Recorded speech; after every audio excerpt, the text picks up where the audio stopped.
तो आज की कहानी है उत्तराखंड के एक गांव रुद्रपुर की। ये कोई सुनी सुनाई बात नहीं है, बल्कि वहां के ही एक लोकल लड़के ने जो अपनी आंखों से देखा, बिल्कुल उसी पर आधारित है। चलिए देखते हैं कि आखिर क्या हुआ था उस गांव में। कहानी के जो दो मेन किरदार हैं वो हैं दो भाई। कॉलेज के एग्जाम खत्म हुए थे और दोनों छुट्टियां मनाने घर आए हुए थे।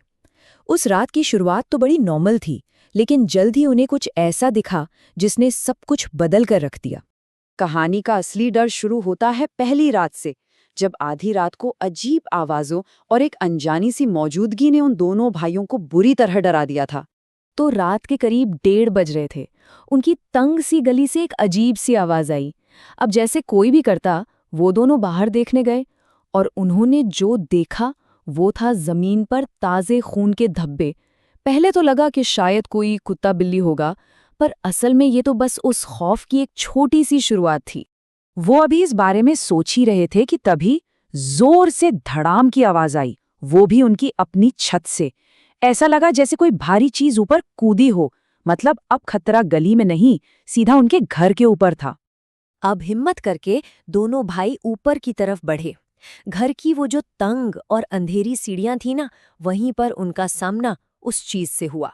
वो दोनों ऊपर जा रहे थे और वो चीज नीचे आ रही थी।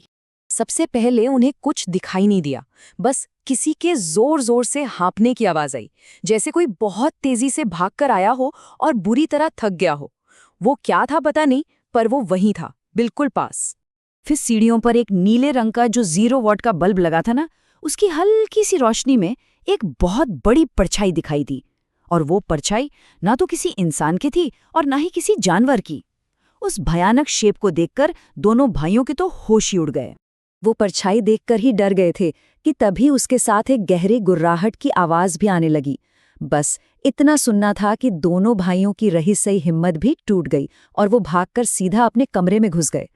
पहली रात का डर अभी गया भी नहीं था कि अगली रात कुछ ऐसा हुआ जिसने इस पूरे रहस्य को और भी ज्यादा डरावना बना दिया। उनके घर के ठीक सामने ही गांव का गुरुद्वारा था। माहौल में वैसे ही एक अजीब सा डर था, पर उस रात गुरुद्वारे में जो दिखा, उसने तो उनके डर को एक अलग ही लेवल पर पहुंचा दिया। बड़े भाई ने कुछ ऐसा देखा जिस पर यकीन करना मुश्किल था।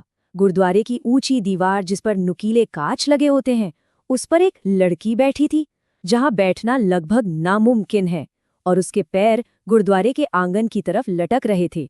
और इससे पहले कि वो कुछ समझ पाता, वो लड़की गायब हो गई। और जैसे ही वो लड़की गायब हुई, गुरुद्वारे के अंदर से जोर जोर से आवाजें आने लगी। ऐसा लग रहा था जैसे कोई किसी को बेरहमी से पीट रहा हो, जबकि गुरुद्वारा तो अंदर से बंद था। धीरे धीरे ये बात साफ होने लगी कि जो भी डरावनी घटनाएं हो रही थीं, उनका कनेक्शन गांव में हुई एक हालिया मौत से था।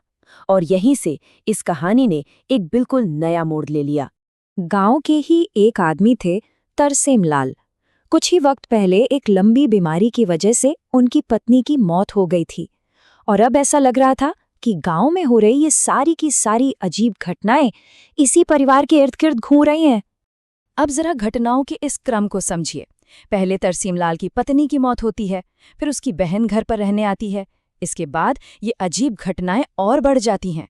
ऐसा लग रहा था जैसे सारे रहस्य एक दूसरे से जुड़ रहे हों। जब हालात पूरी तरह से काबू से बाहर हो गए, तो परिवार ने तांत्रिकों और ओझाओं से मदद लेने का फैसला किया।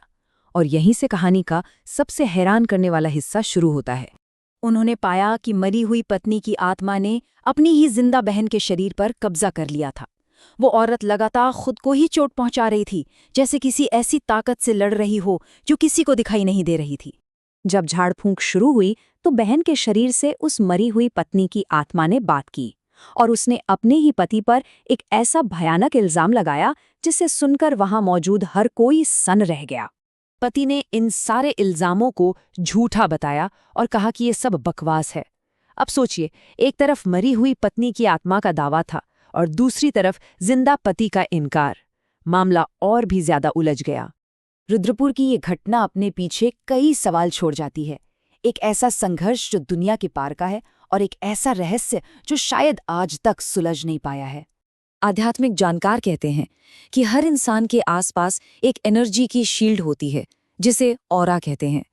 जब कोई बहुत ज्यादा दुखी या तनाव में होता है, तो ये शील्ड कमजोर हो जाती है और बुरी आत्माएं शरीर पर कब्जा कर सकती हैं।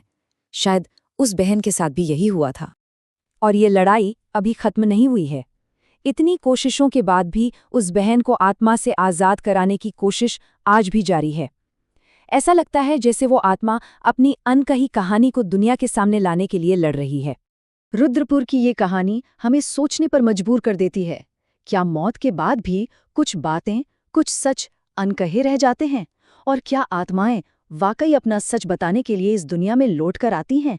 ये एक ऐसा सवाल है जो शायद हमेशा एक रहस्य ही बना रहेगा।